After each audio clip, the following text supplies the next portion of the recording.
I missed the countdown. Are we live? Yeah, we are live. Adam, we are live. Good morning, Vietnam. You're Robin Williams. Oh, it's We're fucking good. I'm gonna watch that movie. Have you seen that movie, Good Morning Vietnam? Absolutely. That's a great movie. I love that movie. I might actually I might I might watch that. That might be the theme today. Good morning, Vietnam. Good It's a morning, war Viet. out there and there's fighting one battle at a time that we can get into. But I guess before we get started, why don't you name all our sponsors, Adam? Take everybody through the group. Yeah. I'm actually going to start with Jay Williams because as a fan of stand-up comedy, I was particularly excited when I saw his post with Bert Kreischer the other day. So Jay Williams and Freebird, as always, what up, Jay and team? And congrats on your continued fucking crazy ass growth. That's wild. So A, that, B, Sam and Alicia and Paul now, because now I know Paul. So Yeah. Bev Assets, You guys are Frontline. next best friends now, right? Yeah, right? Yeah. No, we had a super good conversation. So good morning to you fine folks. And then Ryan and On the Rocks Advisors. Ryan and I have, I don't know, 5 or 6 irons in the fire contracts out right now, which is super exciting that we work on together. And then myself, Alias Advising. So good Yeah. morning and thank What you does to all our alias sponsors. advising do? I mean, we never really get into it. What do you do? The short answer, supply chain and operations, right? S&OP type shit, help with forecasting, production planning. It's a lot of concept to launch type stuff for formulators because that's the realm I like to work in. So like, for example, I just sent out an invoice before we started this morning for a woman who's looking to do a line of kava products. And she doesn't work in beverage, but she wants to get into it. She's like, I want to do a 3 SKU line of kava products. Okay.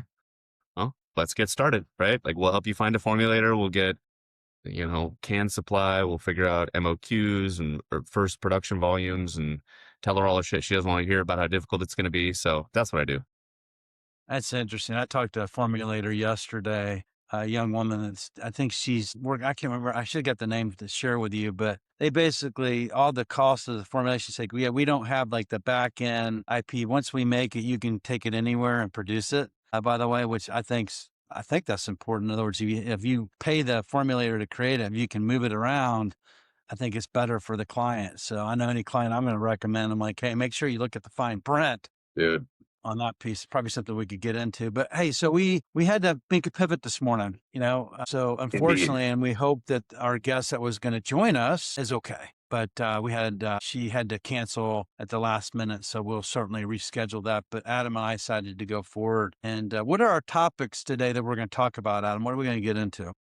I think we just touched on a few of them. So I think we should talk about formulations and IP in that conversation because I've got a woman that Ryan and I are actively talking to right now who's dealing with that. I think we should talk about what you've mentioned in the past, but that you're experiencing again right now with kind of that, your first fractional sales partner versus your third fractional sales partner and how people experience that life cycle differently, right? And how they should be cognizant of certain things. And then I think just I know you and I both have a couple examples and Ryan's going to laugh at this if he's watching, but of people's complaints, valid or not as they may be, about, the lack of communication, but by a partner or the lack of detail. And then the person who's doing the complaining, it's a pot kettle situation, right? They'll make it known that their communication themselves is quite frankly dog shit, right? And it just makes me giggle. So it's a little bit of a event sesh, a little bit of a clearing of the air because Sam and I need one from time to time. So I think that's what we get into. I love it. I love it. Well, I tell you what, you take the helm. Let's just get into it. Go into each one of your topics. Well, so the formula piece is interesting. So there's a woman Ryan and I are talking to who she's based abroad. I want to say, I don't remember exactly where, but Western Europe somewhere. And she worked with a formulator and she wants to move these SKUs to the US, but the formulator owns the IP. And we were going back and forth the other day and she said, hey, I paid the formulator for the IP on one of the SKUs and it's a distilled spirit. And then there's a non-alc SKU and a cider that I, also have with them that I would need to pay them additional for the IP.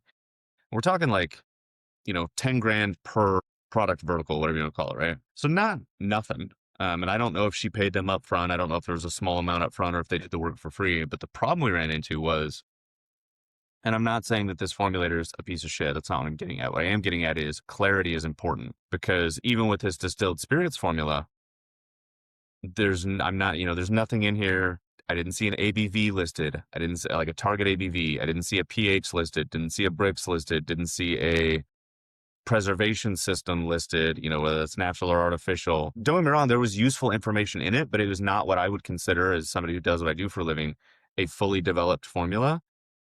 And if I was reading it right, it cost her 10 grand to get not a fully developed formula, which is less than ideal. So yeah, That's Ryan, probably why they should bring you in before they sign any of these agreements to kind of look through it to make sure that you keep them out of harm's way, right? dude, this is the same goes for you. I tell people all the time, whether it's me or you or Ryan or really anybody in the fractional space, at least the folks I work with, right? Like, we're not the I won't get out of bed for less than X type, right?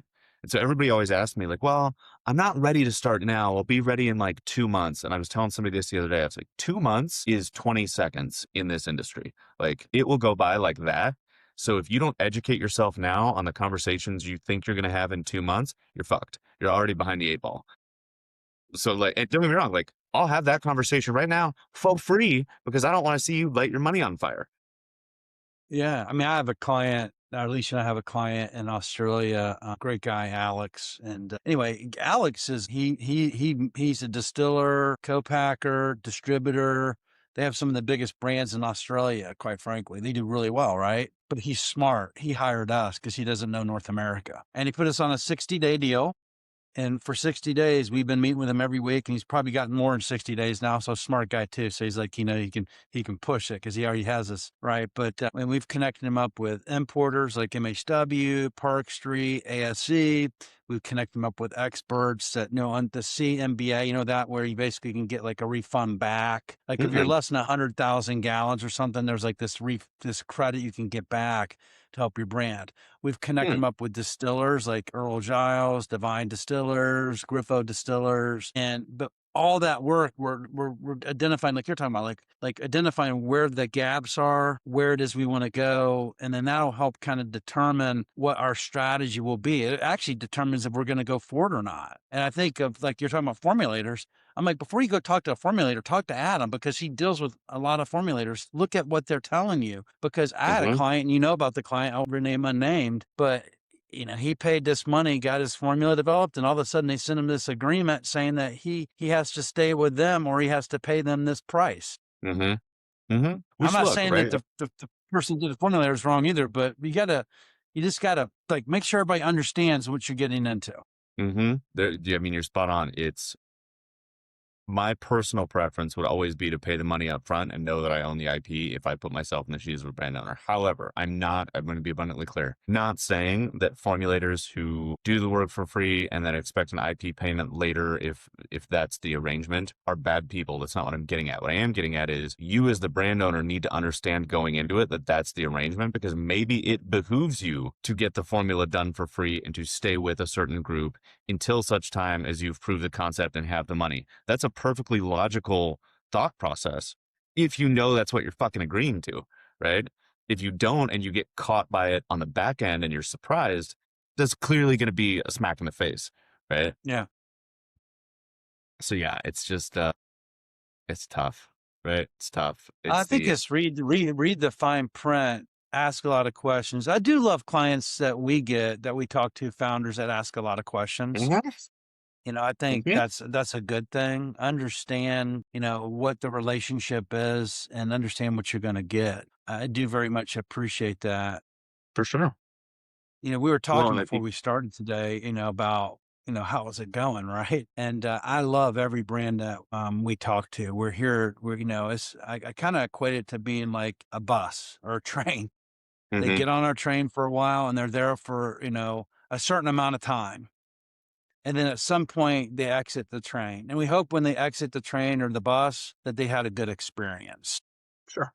You Yeah. know, that is ultimately our goal. We give them enough information, or in the case of Frontline, we seed that market, we water those seeds, and we help them grow, and they grow just enough where they can go to the next spot. But where we get frustrated is there's kind of 5 different types of brands that we work with. Foundation brands, those are new to market. When I say foundation, they haven't even laid the rebar down or the gravel to make the concrete. It's the hardest brands to deal with. And I mean, no disrespect of any foundation brand out there. We love you. That's our lifeblood. But you have to learn patience. You really do. Brands in the beverage business, if you don't have 24 to 36 months of runway to build your business, don't get in this business. I'm Well, just so going to that say it live right now.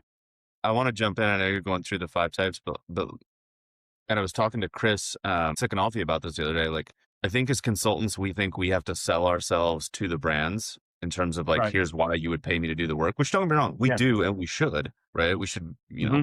provide validation for why we expect a check. Yeah.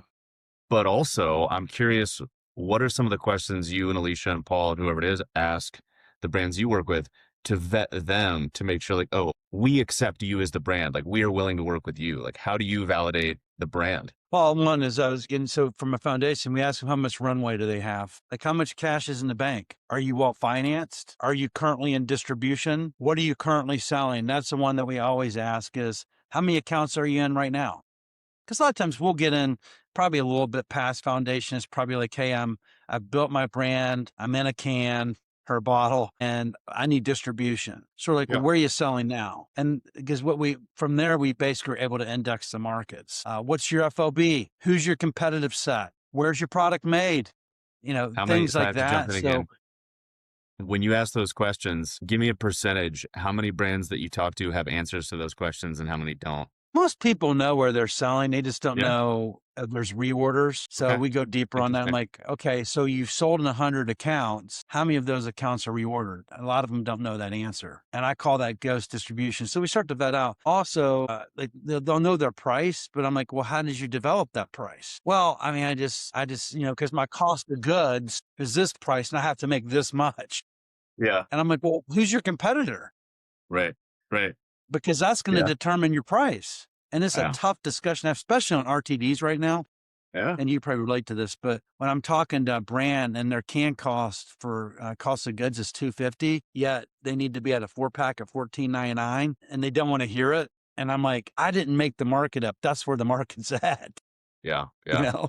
Dude. Yeah. No, it's I'll let you keep going, but I was telling somebody the other day, it was a vendor actually. It's a fun story. It was what up, Chris? Hi, Alicia. Good morning, folks. Thanks for calling out, brother. Anyway, I'm on top of it. I was talking to a guy the other day. He was a vendor, is a friend of mine, and he'll remain nameless because I'm not sure if he'd want me, naming names. But his name's the vendor name will remain nameless. His name's Steve. I've known Steve for years. Super solid dude. And he called me. He goes, "Hey, I got a random question for you." I said, "Okay." He's like, "How much do you know about mushrooms?" I was like, "Enough to be dangerous, but not a ton. Why?" He goes, "Well, we're offering, mushroom type ingredients, right? Lion's mane reishi, beta glucans, shit like that, right?" Okay, cool. What's up? And he goes, "Well, we want to get a better understanding of the sweet spot for the cost per can, like how many pennies per can would an effective dose be of a certain mushroom extract, right? So like from a formula, from a cost of goods perspective, is it 10 cents a can? Is it 50 cents a can? And then how does that tie out to the shelf price, right?" And so I said, right, like, all right, I don't know top of my head from a mushroom perspective. What I do know is if you want to sit on the shelf at, let's call it 350, because that's an attractive price for something non-alc, depending on the functionals, right? You want to sit on shelf at 350 and you want to make low 30s margin backwards from the retailer through the distributor to the brand, right? And you figure the tolling is going to be this much and the can's going to be this much and so on. You start to do the process of elimination, right? They said your liquid cost, all in, everything, flavors, sweeteners, acids, functionals, all of it, can't be any more than like 25 cents. So your functionals can't be any more than maybe 10 or 15 tops, ideally closer to like 5 to 8 cents a can. And he goes, "Holy shit."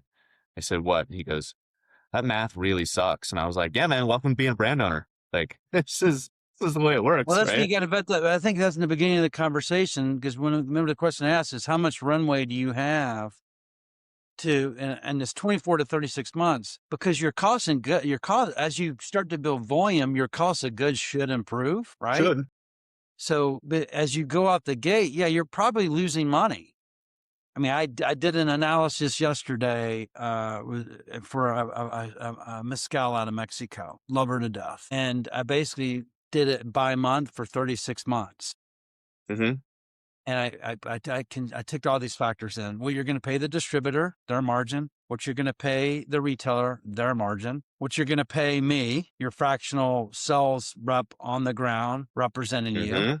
What it's going to cost you to do sampling events and marketing, right? And so after we baked all that in, and I had what they were selling that, so your cost of goods are, what your FOB is. So the difference between the FOB and the cost of goods is what they're making, $44. And that $44 Mhm. needs to start being spent, right? So you start looking at your income statement, like, okay, I'm going to put this over here and a whole bit. How much is left in the pie? Well, the first 12 months, there was a minus in there every month. And then I said, so then at some point there's a tipping point where your volume, right? You maybe Chris, you're paying attention, so you can chime in, or you can dial in, Chris, because I know you're like this expert data guy. But there's a point where there's a tipping point where all of a sudden you've gotten in enough accounts. So the number for this one is we got to get in 134 accounts. We have to average one case a month. And those accounts, and if we average one case a month on 134 accounts, they start to break even. That's just the break even. Mhm. And then you Mhm. start to build. Hence, what I'm talking about 24 to 36 months. Mhm. If you think you're Mhm. going to arrive here and you're going to make money out of the gate, I don't think you are. Tell me if I'm wrong. Now, you could, and we tell brands this all the time. I think you told me this or someone said this. Let's say you just want to bootstrap it. That is Mhm. perfectly fine. You want to come up with your own formula and you want to start in your community, i.e., carbless, and you want to Good. do that and you want to go hit accounts, you probably can make a little bit of money, make a lifestyle business, and you can do, you can lay down your foundation, build 100 stores, 50 to 100 stores. And after you do that, you have some velocity, some proof of concept, as Mike Levison says, or I don't know who said that. But anyway, Dave Martin. But my point is, if you've proven your demand, you've proven your velocity, then you're ready to hire someone like me Yep. because or you're ready to hire a sales rep. You have to pay someone to do something and they have to bring back the value, but that takes time is my point. I don't know if you're following me.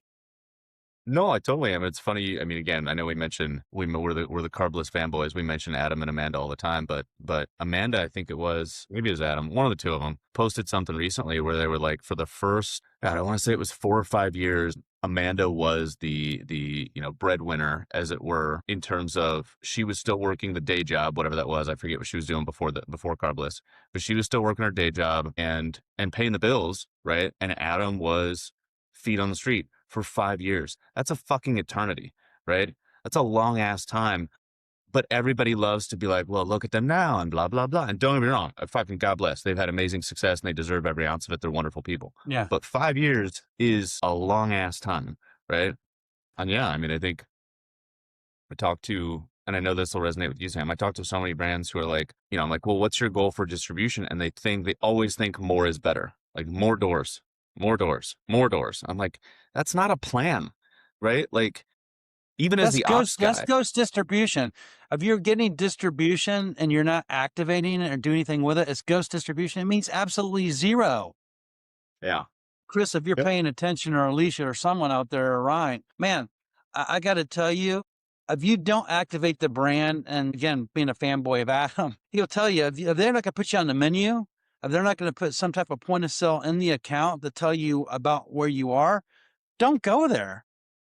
Yeah. There's no reason to. Yeah. We used to do that, like as a distributor. A person would arrive at my desk, and I had my boss, Brad Rodenius, and Lauren would be there, myself, and the brand manager, and they'd come in and say, okay, how many accounts is Tito's in? We're like, 1,000. Well, I want to be in 80% of Tito's business. You know what I would say? Lay it on me. Why? Do you have the money to be in 80% of Tito's business? Do you know what Tito's spends in each one of those accounts to activate Uh-huh. them? Uh-huh. So what's your Uh-huh. budget? Because Uh-huh. I can get you distribution. I can't create pool. I can push it in. Well, I'll put an incentive together for the sales team and I'll pay $5 for a pod and $10 for a reorder. Okay.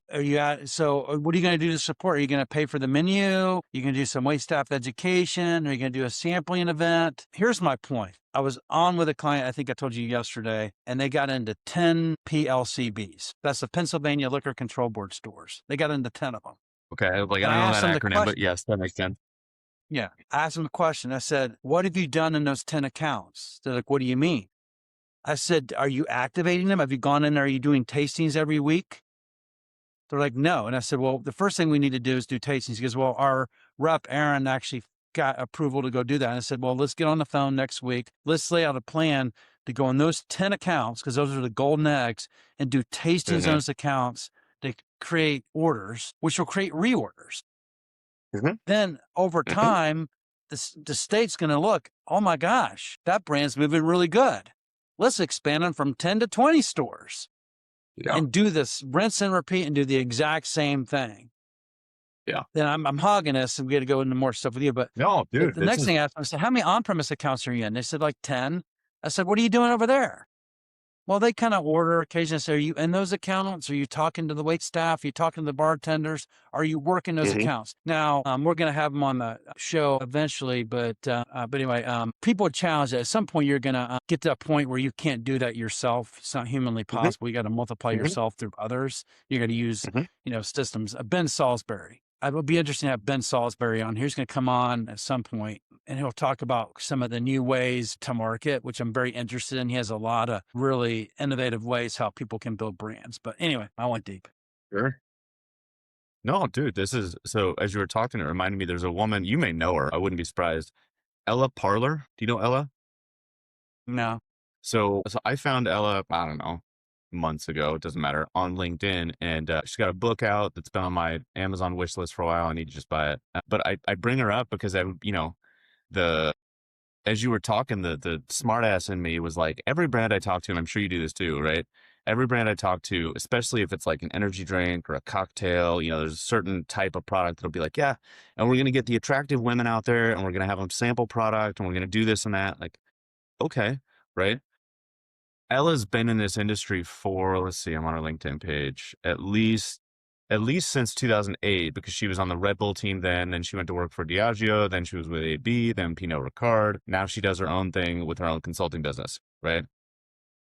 But my point is, she's been the attractive female going out and sampling product all the way now to, more of what you're doing, the kind of fractional Yeah. sales and distribution strategy, that kind of thing. I would love to get her on here and ask, like, hey, when you were in that world doing samplings and being kind of the pretty face of the brand, what were you getting paid? Right? Because I think every brand owner thinks like, oh, I'll throw $20 at a college, female and they'll go, sell this for me. Fucking shit, my dude.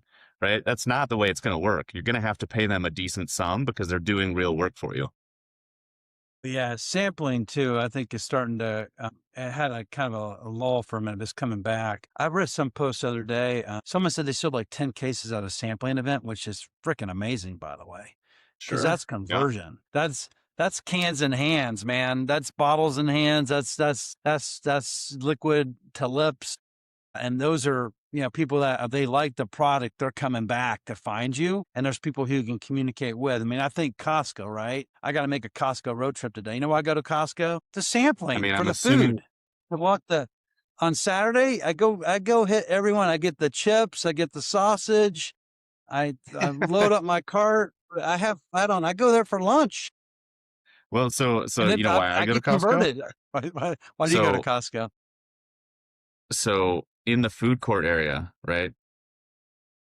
They've got this machine and I call it the turntable. I don't know what the name is for it, but they make a big pizza dough, right? Like they stretch out the dough and then they put it on this thing and they hit a button and it spins the dough while the sauce drips down, and it does this really cool like rotary sauce application, and Brie and I will just stand there and watch it happen. It's the most satisfying shit, right? It's just this spiral sauce applicator. And it's funny because the employees now know that people will stand at this big glass window and just watch them put sauce on a pizza. I'm gonna videotape that today and text it to you. I'm gonna go Look to for it. see Yeah, if Susan it's wants to fun as make shit the to adventure watch. to Yeah. Costco. But no, dude, I mean, you're again, like I've said it so many times this week already, like both to like when I was talking to Paul, talking to brands like, Yingling, Spotted Cow. I mean, there's a lot of examples in the beer world, but like there's so many brands that make a solid living, good, bad, or otherwise, right? Just selling in their state or in their city or in their region. And so this whole like, I've got a couple right now, and don't get me wrong, they're early stage founders. They're not familiar with this industry, and they're taking the advice in stride, right? They don't like to hear it, but they're taking it. But I tell people all the time, like, guys, pick 3 stores and just hammer the shit out of them, right? I've got one that's, she's like, yeah, there's this restaurant that's kind of aligned culturally with our product. I'm like, great, make them your best fucking friends, focus on nobody else, right? And they're like, well, why? I'm like, because it's proven velocity. Like you're underestimating how valuable that is, right? Yeah. Anyway. 100%. I mean, I think what the Bible tea guy we had on, right? And about, he Yeah, talked about where he got his first distribution and he goes in there every week and he never leaves the store until he sells a bottle. And dude. it's just, I So play that story for people. Let's go ahead. I went back and listened to that episode, and the shit he was talking about that, or when like his first distributor in New York just fucking disappeared, right?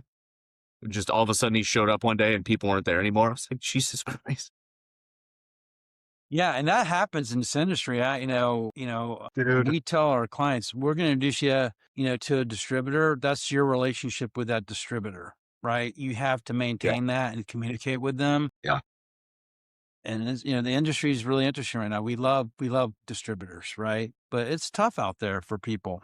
There's massive shifts in terms of what people are consuming, and people are trying to figure out, where they're gonna, put the brand and what brands they're gonna carry. And, Mm-hmm. brands are saying, well, what do I need to come out with? What distributor I need to go to? What's my market? And that's the work we do.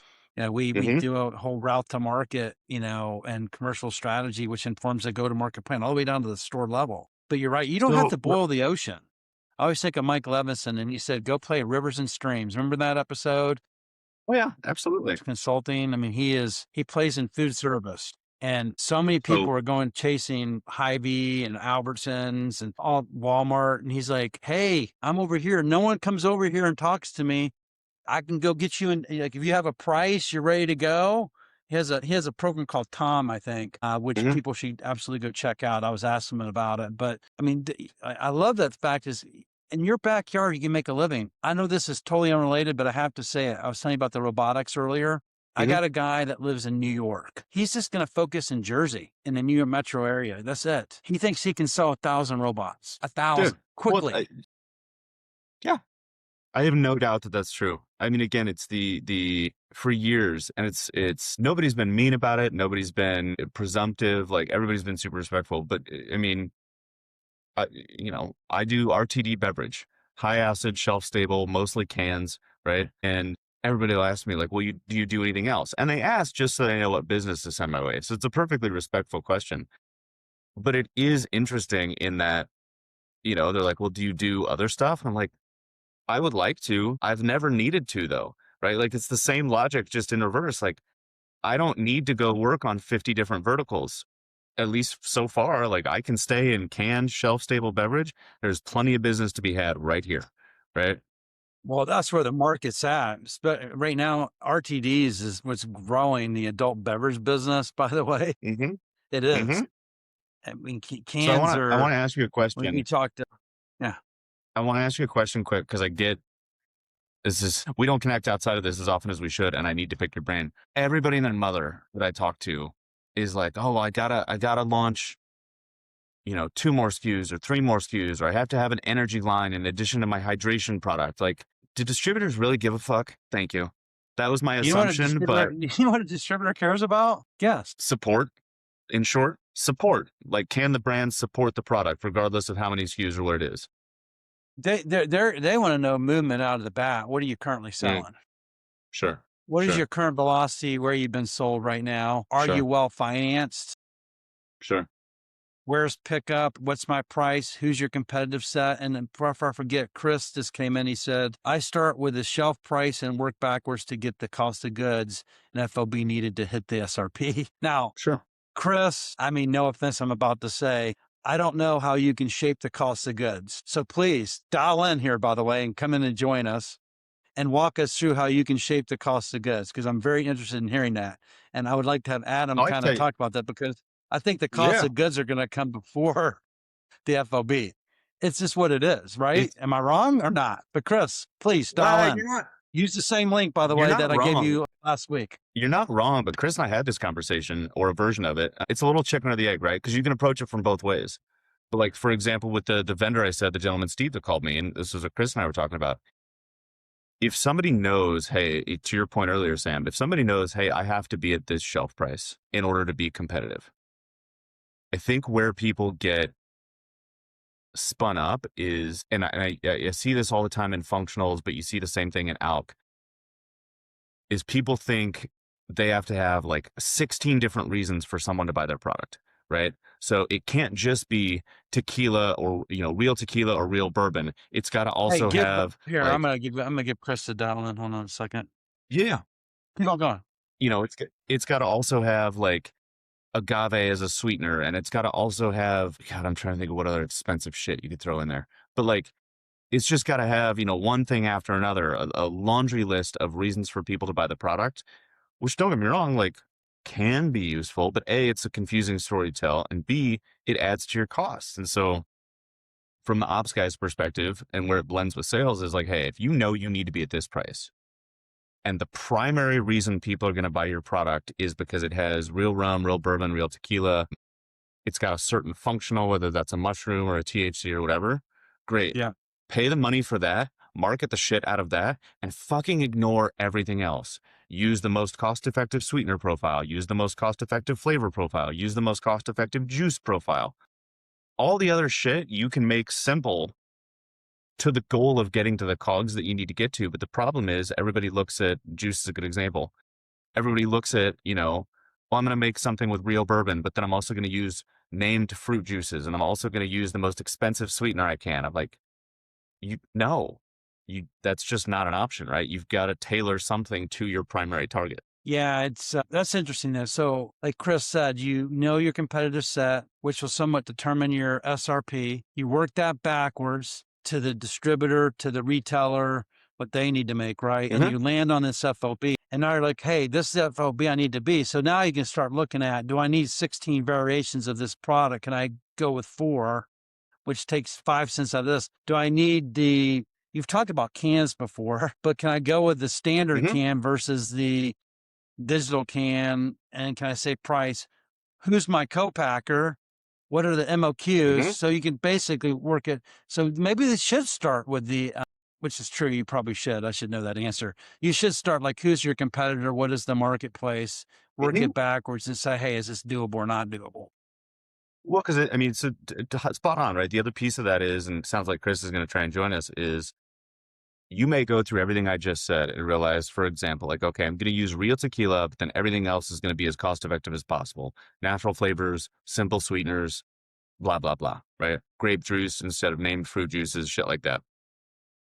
You may still realize that in order to hit the cost of goods you need to hit, you have to produce 3,000 gallons per SKU instead of 1,000 because you need your tolling fee to be lower.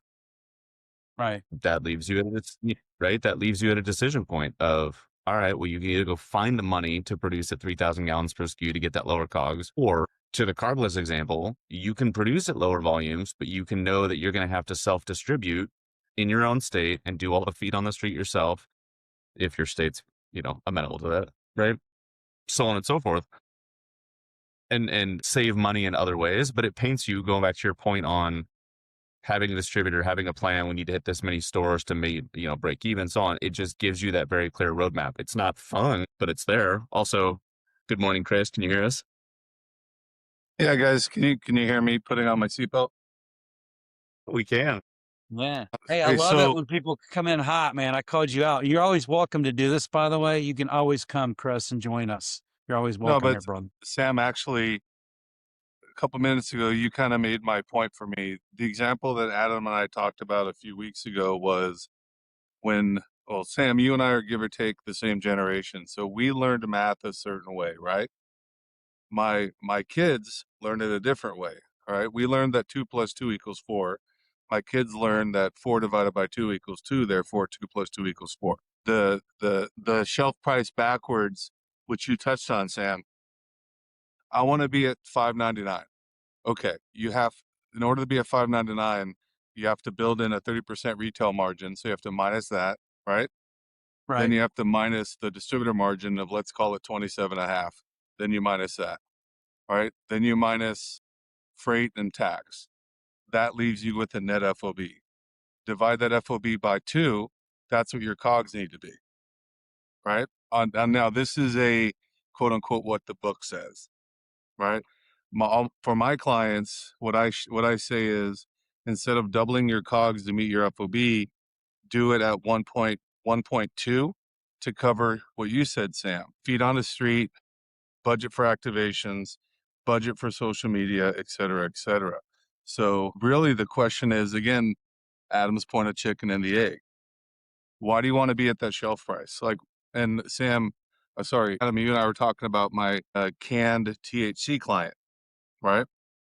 They came in saying we want to be at $5.99.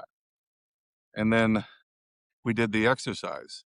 And then we did the competitive sales analysis. And we found out that THC beverages, the velocity at $6.99 is 18% higher than at $5.99, right? So then we worked backwards. We found out that their FOB could be about, I think, $4.50 more a case to get distributor full margin and retailer full margin, be at $6.99, which is selling through at 18% faster than $5.99. Right. So again, chicken and the egg. Adam is right. Learning the math, everyone is right. But the way that, again, and the way that I just explained it to you is Gallo 101. That's how Gallo does that's how Gallo does their shelf analysis, because I was taught by a 25-year veteran of Gallo who does pricing. And so the cool thing about this, though, guys, is the three of us are having this call right now. We can have 3 totally different views on how to get there, right? Mm-hmm. But I'm a tortoise and the hare guy, slow, steady, and straight. But you and speak in my language. Yeah, and then Adam, going back to what you were saying, why for the next 3 years, anyone thinking of doing a line expansion should punch themselves right in the stomach. Right? Go deep and wide. Right? Go deep and wide with what you have. Right? God forbid you get desirability, and you get people to ask, "What's next? What's next?" And then if you want to, do the high noon example of do a variety pack with a flavor you can only buy in said variety pack. And then the best works example, and then I'll shut up, is just 4 weeks ago, Hennessy VS launched an RTP line. 3 different flavors, 40% versus their 80 proof, right? Sorry, 40 proof versus 80 proof. Mm-hmm. And the reason being is I used to work there. I have a lot of friends there. For 7 years, the U.S. brand team for Hennessy's tried to get the Maison to approve it, but France said no way. Bernard Arnault's son takes over as global CEO of Mode Hennessy. 6 months later, you got RTP. All right. A lot of it's generational, but here's what I know. They made 100,000 cases of it. Distributors took it all in one PO, and it's already sold out in 6 weeks. Wow. What if they would have done, now think about this, guys. What if they would have done this during the pandemic? Sure. Right? Yeah. And so that's the cool thing I like about talking with you guys is, Sam and I are from similar generation. Adam's from a different generation. We look at the business from at least 2 different ways, probably 3 different ways, I'll be honest with you. But there's usually 80% continuity Mm-hmm. in kind of what we talk about. And so, there you go. So I'll be quiet. I'm going to send you this is this. great. I I'll make a appreciate you jumping copy of in. this. This is the field marketing training album from Gallo. And Chris, within this, it has all that pricing that your 25-year veteran taught you. It's all right here in the book. Dude, scan it to me. I will. Don't send it to me. Say, dude, that's worth like $100,000. I was gonna say that's fucking gold. Scan that shit right, in, redact all the We're saying this. redact, I redact got all the all these pertinent information, manuals. and start selling that shit. That's good money.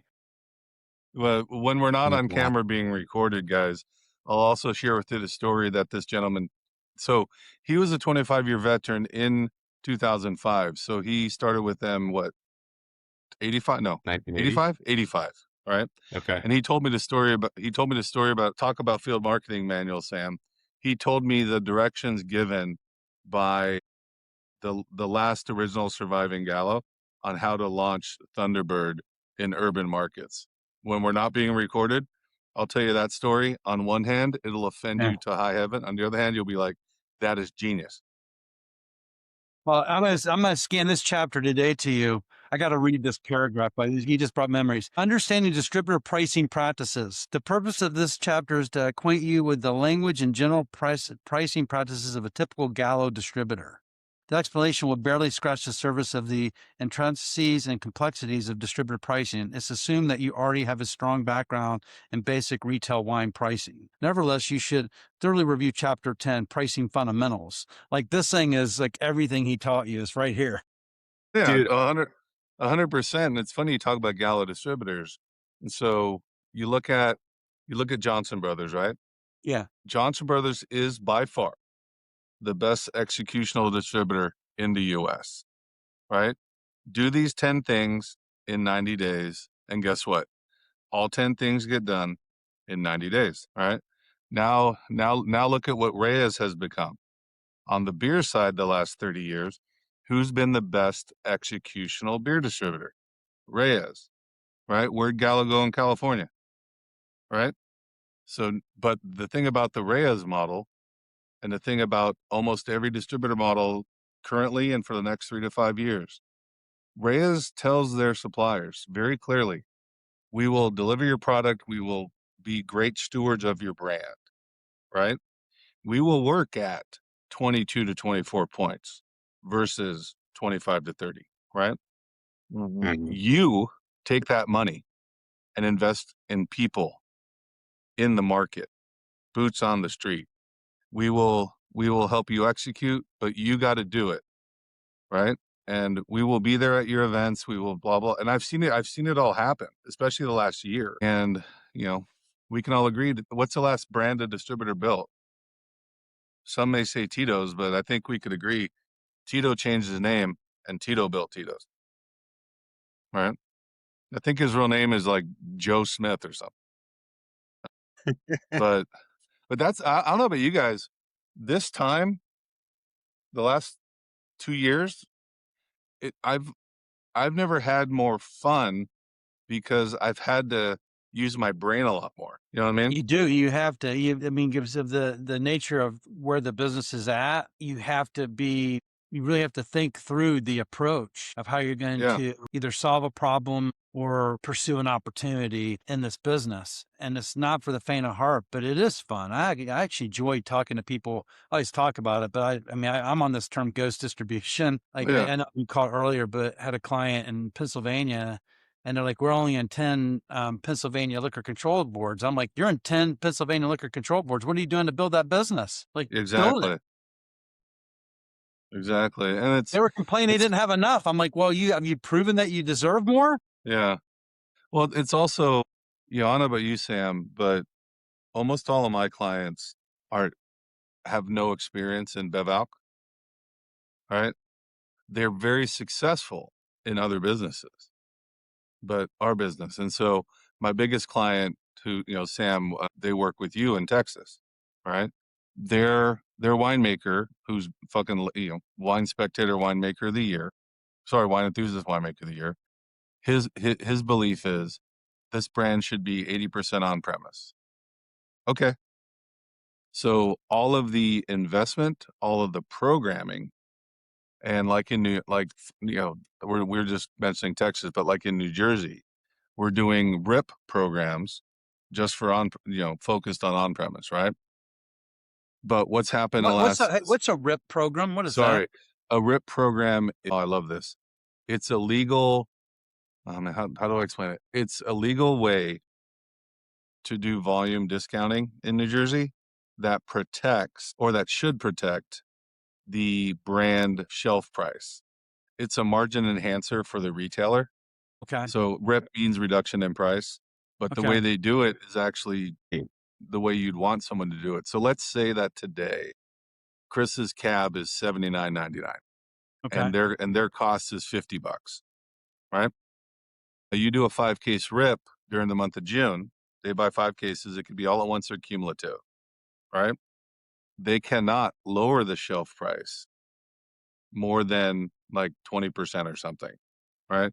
So they can do a 1 month, they can do a special, quote unquote, to go from 79 to let's say 64.99, but they can't go lower than that. But what you Got it. want them to do is you want them to keep it at 79 or maybe go down to 74 and just keep the extra money.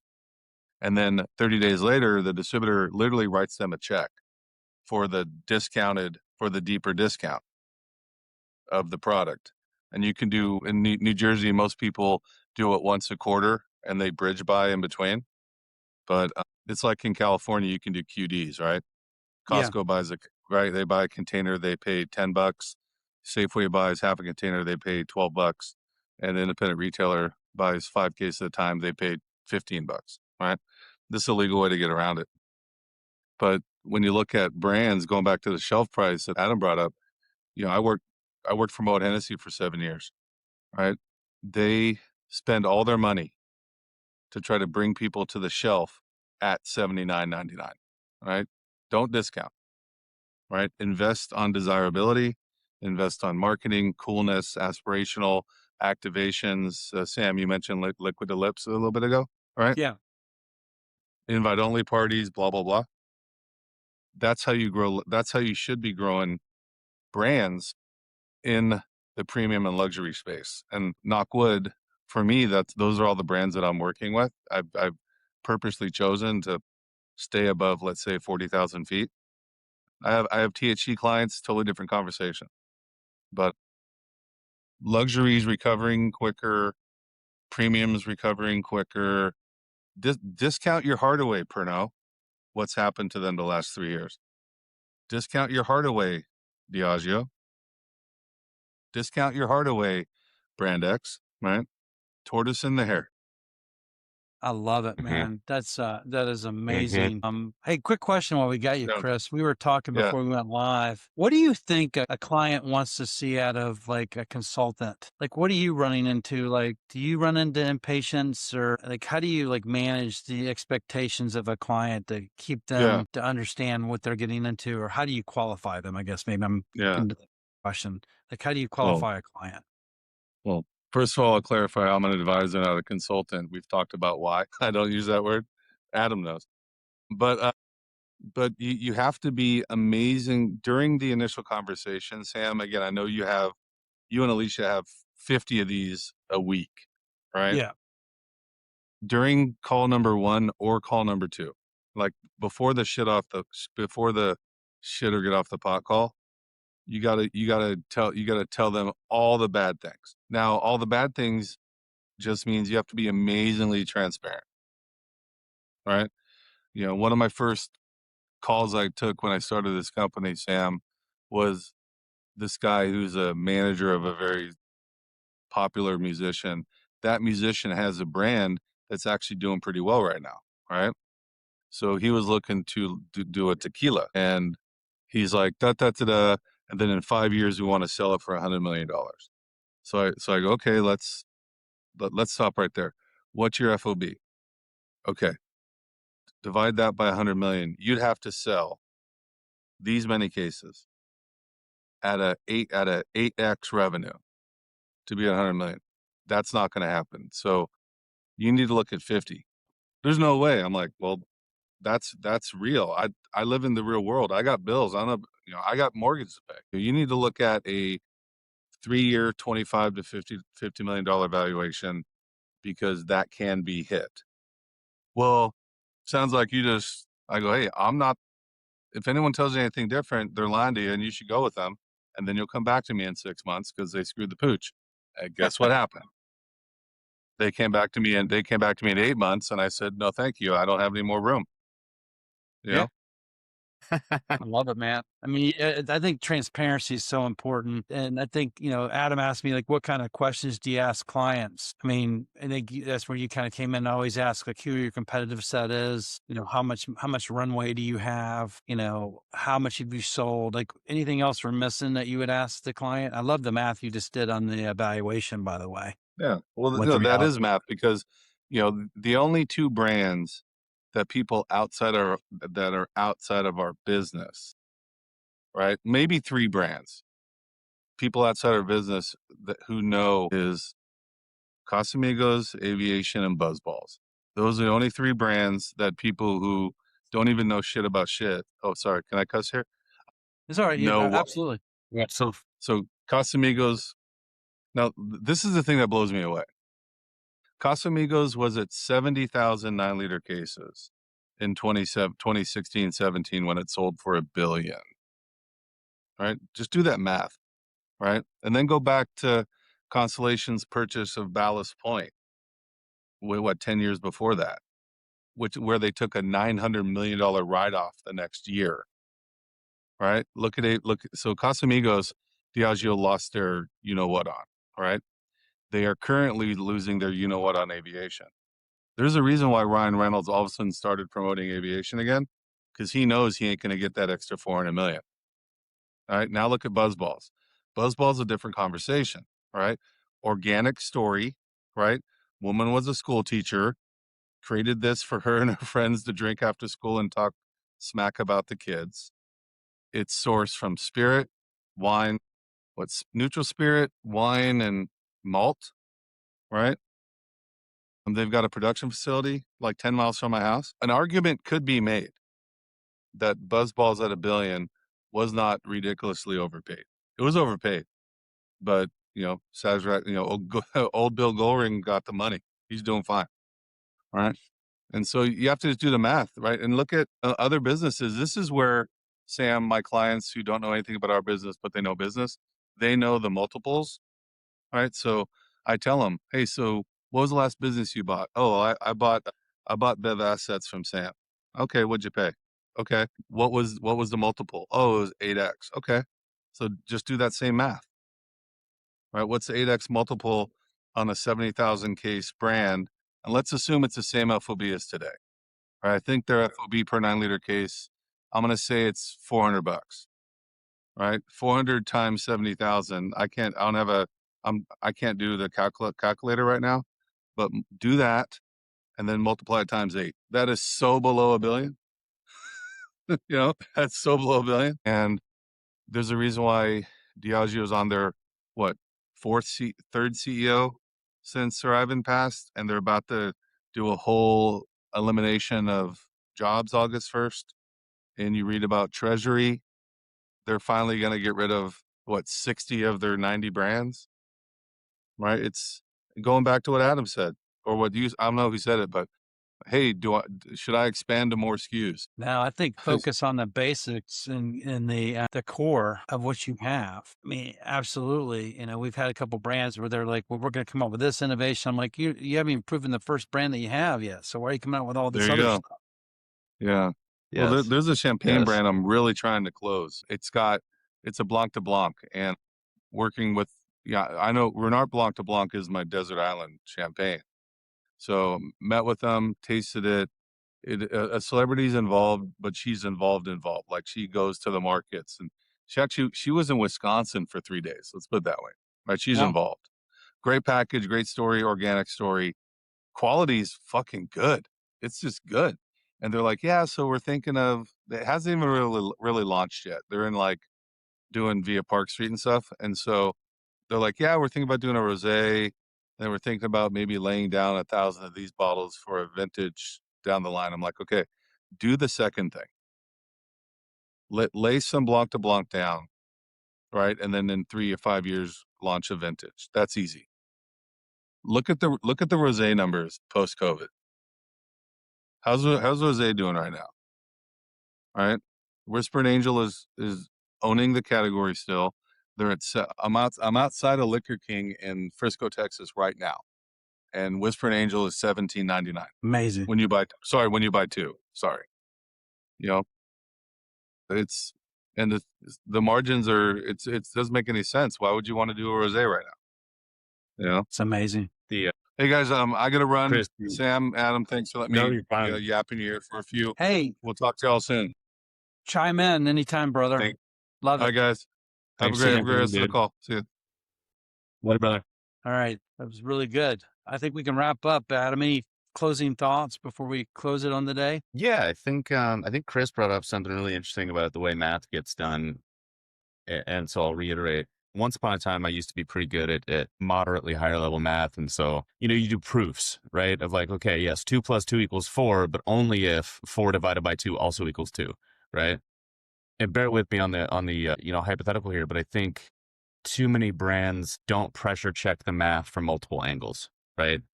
They see 2 + 2 = 4, and they go, okay, cool, that's my plan. They Yeah. don't then flip the math or look at it from a different direction and go, well, does it still work if we do it this way, right? And I think if they did, it's just a more defensible position to be in. Not that shit's not still going to go wrong and stuff's not going to happen, because it does, but you just go into it feeling more confident in like, okay, it's not broken, and in fact, I could argue from several directions that it works, right? That's my point for the day. No, I love that. I love the fact that we got to get more people to pop in. I love pop ins, by the way. So we should encourage, like, maybe if we have a particular guest, maybe we know someone that could add some value and have them do a surprise pop in would be really good. So I love that. I love the fact that we started saying it earlier on, but you got to be brutally honest, either the first or the second meeting, about what the realities are of the marketplace and what they're going to face, because you don't want to have that conversation 90 days in. They're entering thinking, hey, I've got this person, I'm going to be in 1,000 accounts. Could that happen? Absolutely could. But probably the odds are it's not. Doing the math, the odds are that that's not going to happen. But if you approach the market and you have a really good plan in place and you work that plan, you can be very successful. And if you talk to people like yourself, Adam, or Chris, or Alicia, or Ryan, marketplace, or even reach out to like a Jay Williams. I mean, Jay Williams could teach a master class on how to build a brand. Now, he's one of those brands that he's doing it fairly quickly, which is amazing. But he didn't do that overnight. I can tell you, I ran into him at BevNet when he was at his launch, and he put a lot of blood, sweat, and tears and a lot of unknowns. And I'm sure Jay would qualify that for sure. I'm not going to pretend to know what those unknowns are. But Jay, if you capture this episode, let us know. But yeah, there was a good talk today, brother. I hope the person that was supposed to join us, I hope you're okay. Please let us know. Great. That's important to us. And we'll wrap up today. And thank everybody for joining us on your Saturday, and have a beautiful weekend. Thanks, everybody. See you next week. Bye-bye.